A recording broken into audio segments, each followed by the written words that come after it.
إن الحمد لله نحمده ونستعينه ونستغفره ونعوذ بالله من شرور أنفسنا ومن سيئات أعمالنا. من يهده الله فلا مضل له ومن يضلل فلا هادي له. وأشهد أن لا إله إلا الله وحده لا شريك له، وأشهد أن محمدا عبده ورسوله. يا أيها الذين آمنوا اتقوا الله حق تقاته ولا تموتن إلا وأنتم مسلمون. يا أيها الناس اتقوا ربكم الذي خلقكم من نفس واحدة وخلق منها زوجها وبث منهما رجالا كثيرا ونساء، واتقوا الله الذي تساءلون به والأرحام إن الله كان عليكم رقيبا. يا أيها الذين آمنوا اتقوا الله وقولوا قولا سديدا يصلح لكم أعمالكم ويغفر لكم ذنوبكم، ومن يطع الله ورسوله فقد فاز فوزا عظيما. أما بعد، فإن أحسن الكلام كلام الله، وخير الهدي هدي محمد صلى الله عليه وآله وسلم، وشر الأمور محدثاتها، فإن كل محدثة بدعة، وكل بدعة ضلالة، وكل ضلالة في النار. ثم أما بعد، لقد راعى الإسلام رعاية فائقة واهتم اهتماما جاما بأمر برعاية المسؤولية. Umedhibiti Uislamu udhibiti mkubwa sana, na ukakokoteza Uislamu mkokotezo mzito, mtazamo wa kumfanya Muislamu awe anajihisi kuwa ni masulia katika kila lahdha ya maisha yake. Mtoto huwa anafanya jitihada za mwisho katika kufanya birrul walidain, wema kwa wazazi wawili. Hakuna mamlaka yoyote ambayo inamsukuma katika kuchunga haki za wazazi wake wawili ila kwa kujua kwamba haya ni masulia ambayo yatakwenda kuulizwa mbele ya Allah tabaraka wa taala.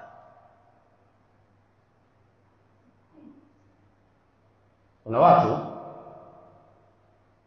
walikuwa faragha baina ar-rajuli wal mar'a, katika eneo la faragha la ficho, hakuna kamera, hakuna chochote, na ilibaki bainahu wa bainaha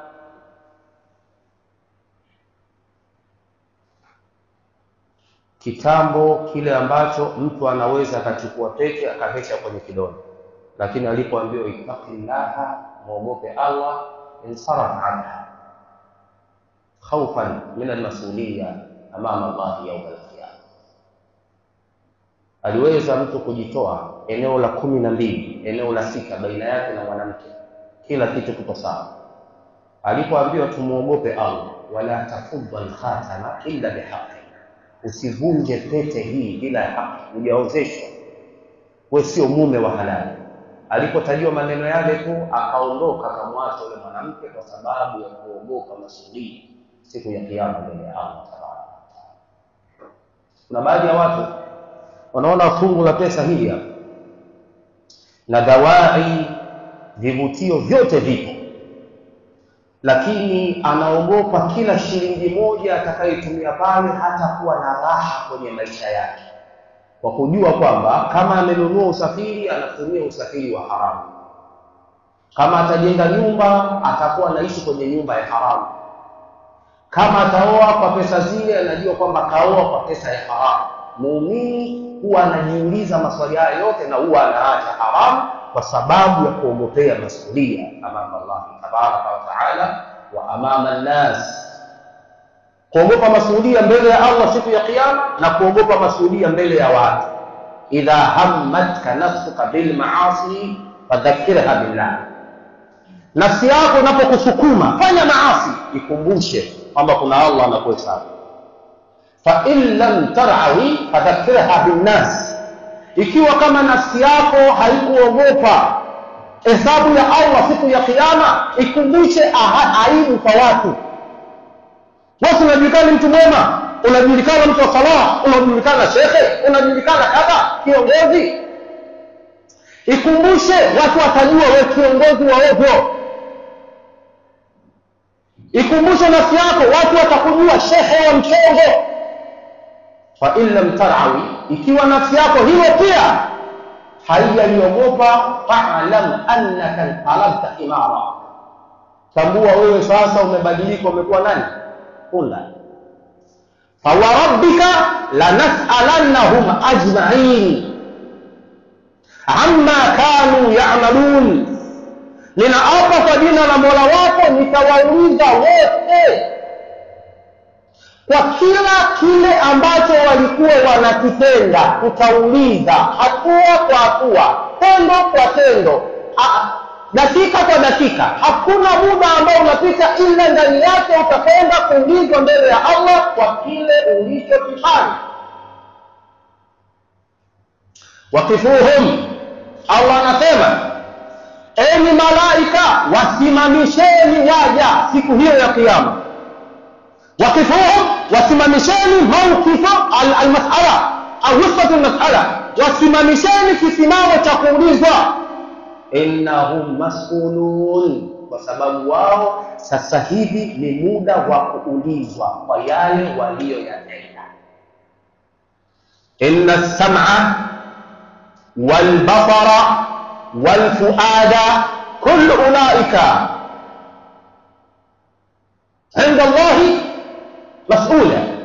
Allah anasema kwamba hakika usikivu na uoni, hata yale yanayohifadhiwa na nyoyo kisha yakatendwa, kullu ulaika anhu mas'ula, hivi vyote vitakwenda kuulizwa na Allah subhanahu wa ta'ala siku ya kiyama. Al-yawma nakhtimu ala afwahihim, leo tutafunga vinywa vyao. Watukallimuna aydihim, na tutasemezana na mikono yao. Watashhadu arjuluhum, na itashuhudia miguu yao bimakanu yaksibun, kwa yale yote waliokuwa wakiyatenda. Ayuha almu'minun, rawi al-imam al-Bukhari wa Muslim rahmatullahi ta'ala alayhima fi sahihayhima. Amepokea al-imam al-Bukhari na al-imam Muslim, rahma za Allah ziwe juu yao, na hii lafzi ipo ndani ya sahihu al-Bukhari, kwa masimulizi ya Abdullah ibn Umar ibn al-Khattab radiyallahu ta'ala anhuma qala sami'tu Rasulullah sallallahu alayhi wa alihi wa sallam yaqul. Abdullah ibn Umar anasema kwamba nilimsikia mtume wa Allah, rahma na amani radhi sallallahu alayhi wa sallam, akisema kullukum ra'i, nyinyi nyote mmepewa usimamizi. Mume ni msimamizi kwa mke wake na ni msimamizi kwa watoto wake. Watoto ni wasimamizi wa haki za baba zao na mama zao. Kiongozi ni msimamizi wa eneo anaoongoza, lakini watawaliwa wale wanaoongozwa ni wasimamizi wa majukumu waliokabidhiwa na viongozi wao. Kullukum, nyinyi nyote ra'i, kila mmoja kwa nafasi yake amepewa nafasi ya usimamizi. Wa kullukum mas'ulun 'an ra'iyatihi, na kila mmoja miongoni mwenu atakwenda kuulizwa amekiendesha vipi kile ambacho kapewa dhima ya kukisimamia. Qala sallallahu alayhi wa sallam, anasema alayhi salatu wassalam, warajulu walimamu ra'i, kiongozi, mtawala, imamu, yeye ni msimamizi wa majukumu yake, wa mas'ulun an ra'iyatihi, atakwenda kuulizwa kwa nafasi yake ya uongozi juu ya masulia yale aliyokadiriwa. Warajulu, pia mtu, ra'i fi ahlihi, yeye ni msimamizi kwa wale wote walioko chini yake, familia yake, wa mas'ulun an ra'iyatihi, na yeye atakwenda kuulizwa mbele ya Allah ameendesha vipi kile ambacho alikabidhiwa kukichunga. Wal mar'atu ra'iyatun fi baiti zawjiha, na mwanamke ni mchungaji wa nyumba ya mume wake. Wa hiya mas'ulatun an ra'iyatiha, huyu mwanamke ataenda kuulizwa hata kama kikombe kimekaa vibaya kwenye nyumba, atakwenda kuulizwa siku ya kiyama mbele ya Allah. Sababu hii ni riasa yake, mamlaka yake, na yeye kapewa uraisi wa kusimamia shughuli bait, majukumu yote ya nyumbani. Sasa yale malalamiko kwamba mwanamke katia chumvi nyingi kwenye chakula, mwanamke msafu na nini, huyu hachungi masuala yake, ndio maana kwa hiyo atakwenda kuulizwa namna gani ameichunga nyumba ya mume wake. Wal khazin, mfanyakazi, kama ni ofisi ya kiserikali, ofisi za binafsi, hata katika makampuni, mfanyakazi ambaye kapewa dhima ya kusimamia majukumu, ra'i fi mali sayyidi, yeye ndiyo msimamizi katika mali za bwana yule mtawala wake, bosi wake, wa mas'ulun an ra'iyatihi, na yatakwenda kuulizwa mbele ya Allah kutokana na kile ambacho amefunga. Fa kullukum ra'in wa mas'ulun an ra'iyatihi, basi mwisho wake Mtume anasema nyinyi nyote wasimamizi na nyinyi nyote mtakwenda kuulizwa kutokana na kile mnavyosimamia. Ayuha almu'minun, laqad fahima salafuna salih hadhihi almas'uliyya fahman daqiqan. Wema wetu waliotangulia walifahamu maana ya masulia haya kwa hizi nafsi za Qur'ani na hadithi ambazo nimezihudhurisha kwenu, walifahamu katika ukweli wa kufahamu. Nimekusanya adila nyingi za matendo ya Mtume na masahaba wake. Muda si rafiki sana, nitafupisha kwa ishara tu.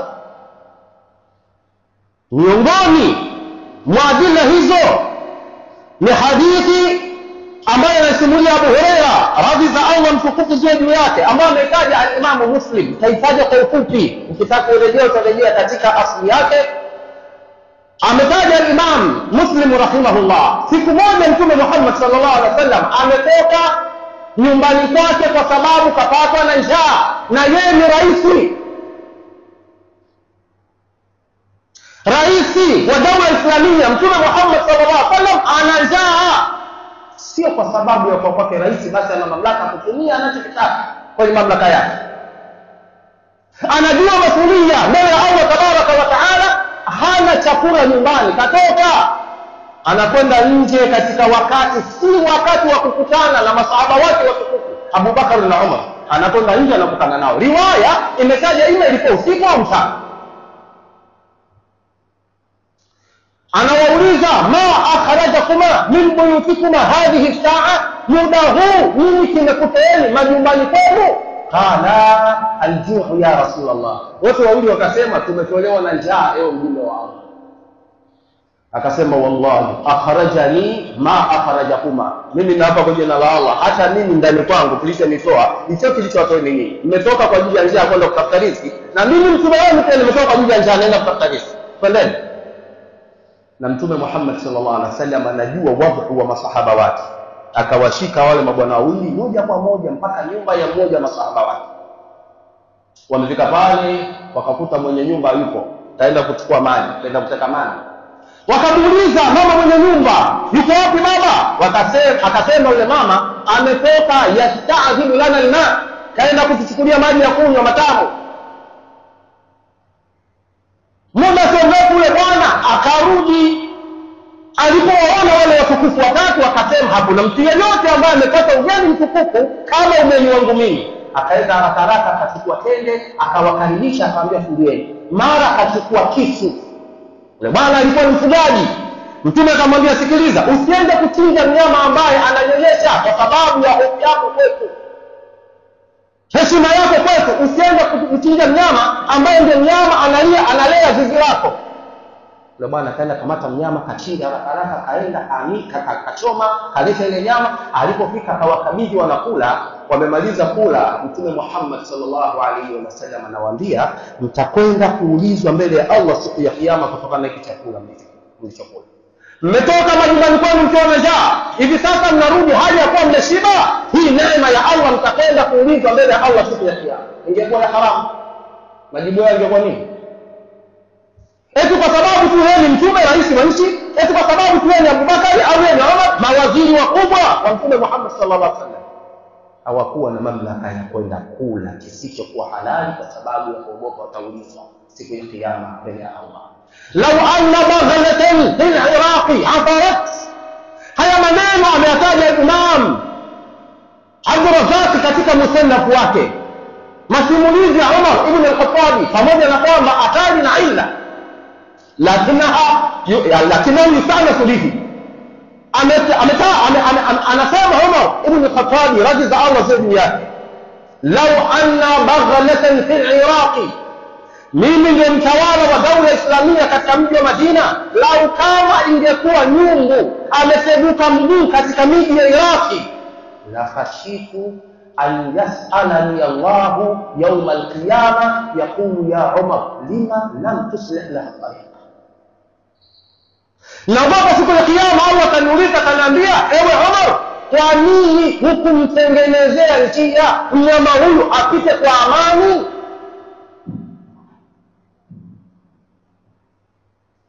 Anaogopa rais wa nchi akiwa katika mji wa Madina kuteguka mnyama, sio binadamu, kuteguka mnyama mguu akiwa Iraki. Anajua haya ni masuala yangu siku ya kiyama. Umar ibn Abdul Aziz rahmatullahi ta'ala alimtuma Ibn Munabbah kuwa ni gavana wake katika miji ya Yemen. Akaleta ujumbe Ibn Munabbah katika mji wa Madina kwa kiongozi rais wa daula Islamia Umar ibn Abdul Aziz radiyallahu anhu, kwamba kiongozi, nimefanya ukaguzi kwenye hesabu zangu, nimekuta dinari moja haipo. Sasa naomba kwako kama kiongozi nibebe katika dhima hii kwa watu na mbele ya Allah siku ya kiyama. Akamwambia, amma ana la atahimuka fi dinika wala fi amanatika. Ama mimi rais wako sina tuhuma na wewe kwenye dini yako wala uaminifu wako, walakin halif, ninachoweza kukusaidia hapa kwa jina la Allah, kweli hiyo dinari wewe usitinayo kupotea kwake. Siwezi nikawa mdhamini kwako kwa sababu hiyo mali hata mimi kiongozi sio ya kwangu. Kama mimi nitakufanya shafaa mbele ya waumini, mbele ya Allah, nitakuwa na masuhulia. Dhamana yangu na ya kwako ni kiapo. Apia wallahi wa billahi wa ta'ala, wewe usiki na dinari moja kupotea. Ukiapa sawa, mimi nitakusaidia.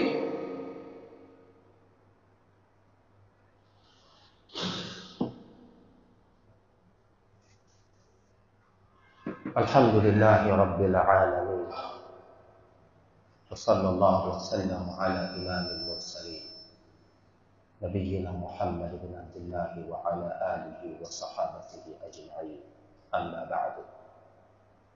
Ndugu zangu katika imani, baada ya kumshukuru Allah tabaraka wa taala na kumtakia ziada ya rahma na amani mtume wetu Muhammad sallallahu alayhi wa alihi wa sallam, روى الإمام الترمذي من حديث أبي برزة الأسلمي، صحح هذه الرواية الإمام الألباني في الصحيحة،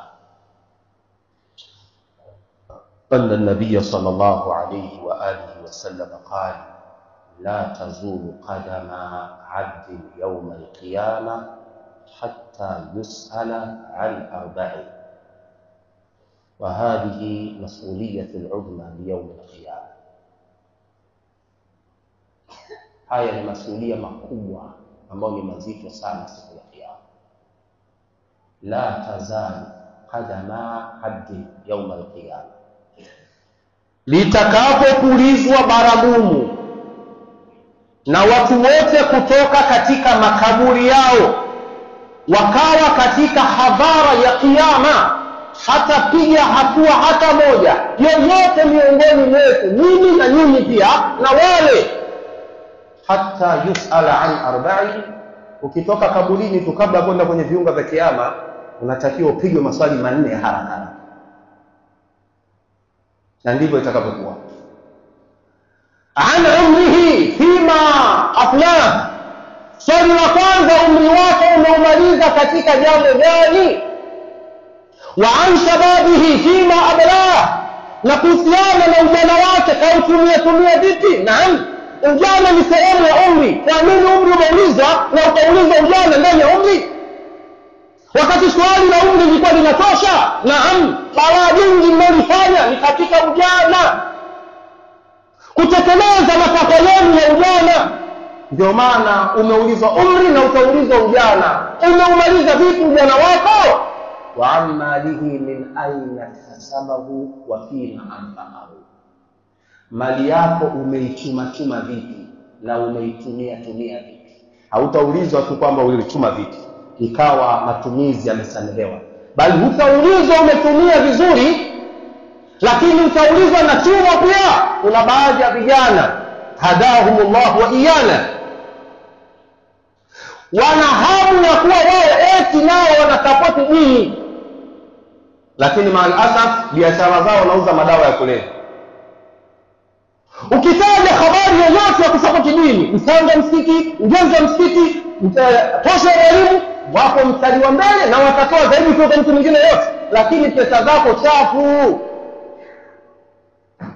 Hautaulizwa tu haya matumizi unayotumia mazuri, bali itaulizwa na chanzo cha pesa zako umezipata vipi.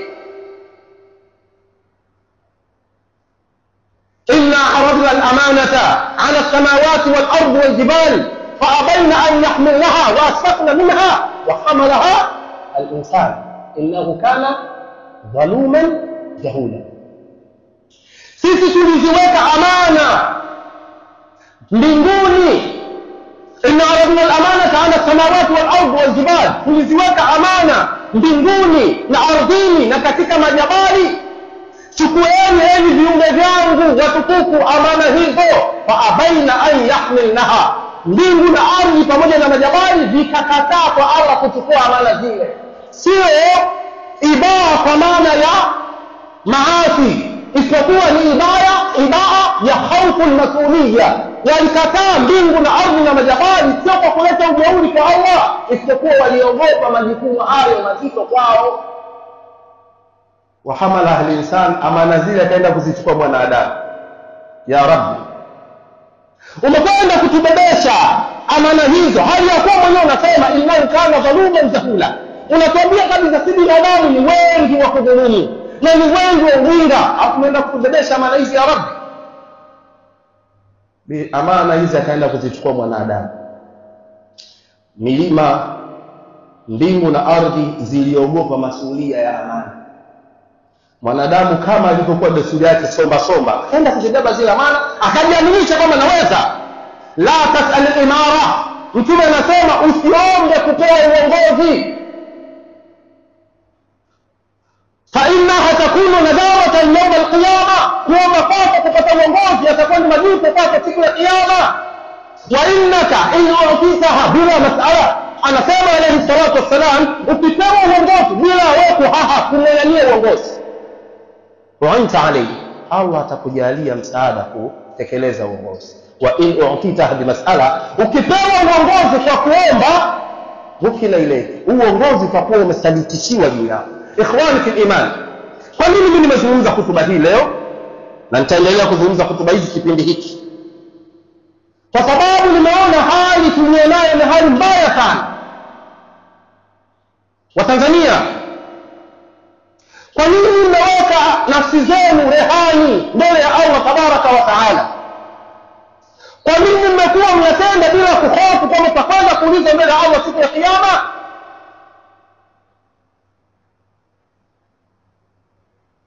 Nilitoa hutuba hii Masjid Dar al-Hadith Ununio Ijumaa iliyopita. chini ya anwani ya maneno ya Mtume sallallahu alaihi wasallam, tataati sanawatu khud'at, itafika zama za watu waongo yusaddaqu fihinna al-kadhib wa yukadhabu fihinna al-kadhib wal asadiq. Miaka hiyo watu waongo, mtu mkweli atakufanya muongo na muongo atafanya kuwa ni mkweli. Wa yutamanu al-kha'in wa yu'manu al-kha'in, yani siku hizo mtu muaminifu atafanywa ni mtu wa khiana, na mtu wa khiana atafanywa kuwa ni muaminifu. Wayamtuku fiha ruwaidha, mzungumzaji wa jambo la jamii siku hiyo atakuwa ruwaidha. Mtu mpumbavu ovyo ovyo ndio atakuwa msimamizi wa mambo ya jamii, atakuwa mzungumzaji. Nyakati za waongo, hakuna amana, watu hawaofu masuhulia amama Allah siku ya kiyama. Ikhwan, hivi mnavyoviona vinaendelea, vinapita na nini, mfano kama hizi barabara hizi ni mali ya Watanzania. Ukienda kuharibu ile barabara umewadhulumu Watanzania wote. Sa barabara hizi zinajengwa kutokana na kodi ya Watanzania. Hivi inakuwaje Mtanzania anakwenda kupiga mabasi ya mwendokasi mawe wakati hizi ni mali za Watanzania? Ujatiliwa na utoa wapi? Na inakuwaje watu wamechaguliwa kwa ajili ya dhamana kuendesha wepesi ya usafiri kutoka eneo moja kwenda eneo jingine, kutoka nyumbani kwenda kazini, kutoka nyumbani kwenda msikitini, kutoka nyumbani kwenda kwenye shughuli za kijamii? Hali ilikuwa mbaya sana usafiri. Baadhi ya viongozi wakafikiria au walishauriwa, wakaona kutengeneza mifumo ya gari za mwendokasi itapunguza adha hizi. Mtu anapewa dhamana na rais, simamia hizi basi. Eti baada ya muda inaonekana kwamba zile basi hazina maingizo. Mbona basi zikienda zimejaa, zikirudi zimejaa, pesa zinaenda wapi? Hivi kwa nini mambo yote ya serikali yanayumba? Kwa serikali ni nani? Serikali si mimi na wewe. Kwa nini kila kitu ambacho serikali imewekeza hatuendelei? Mnataka aje malaika asimamie hivi vitu? Kwa nini tumekuwa waongo? Kwa nini tumekuwa wezi? Sasa dosari ya sehemu moja inakwenda kuambukiza matatizo sehemu nyingi sana. Watu wametoa dhamana, simamieni mwendokasi. Wameshindwa kusimamia majukumu yao, wanawafanya raia wa kawaida wawe na hasira kwenda kupiga mawe. Dosari ya sehemu moja imeambukiza sehemu 2, 3, 4 na 5. Na masiku haya tutasikia mengi. Mpaka tarehe 29 tutasikia mengi.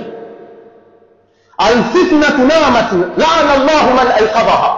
Fitna imelala, Allah amlaani mwenye kuamsha fitna. Allah waislamu hususan, Allah wa Tanzania umuman. Hii ndio eneo lenu la kuishi.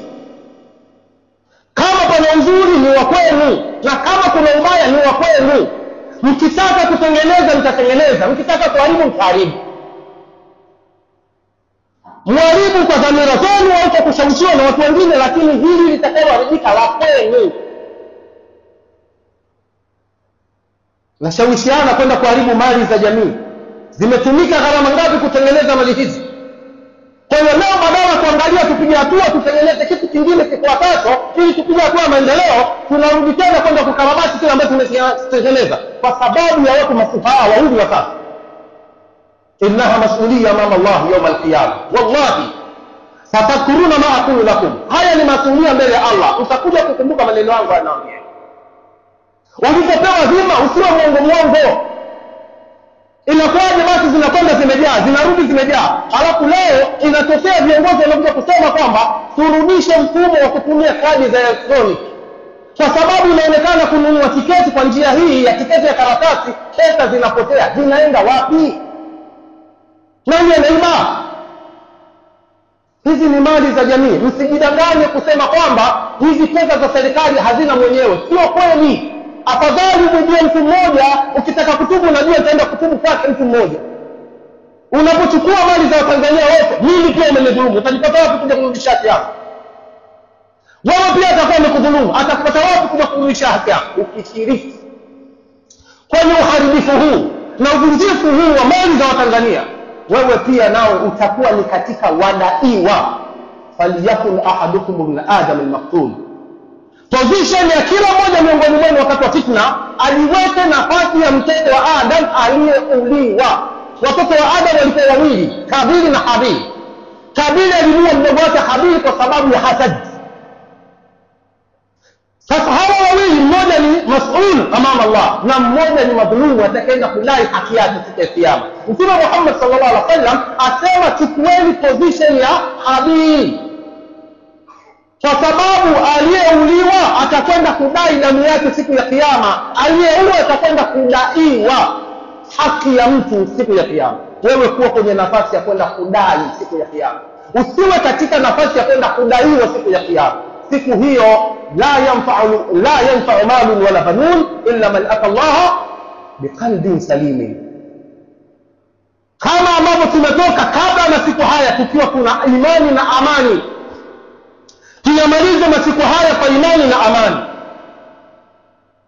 Changamoto za kimaisha tunazo kabla wakati wa uchaguzi, kama malalamiko tunayo kabla wakati wa uchaguzi. Kwa nini wakati wa uchaguzi walonga?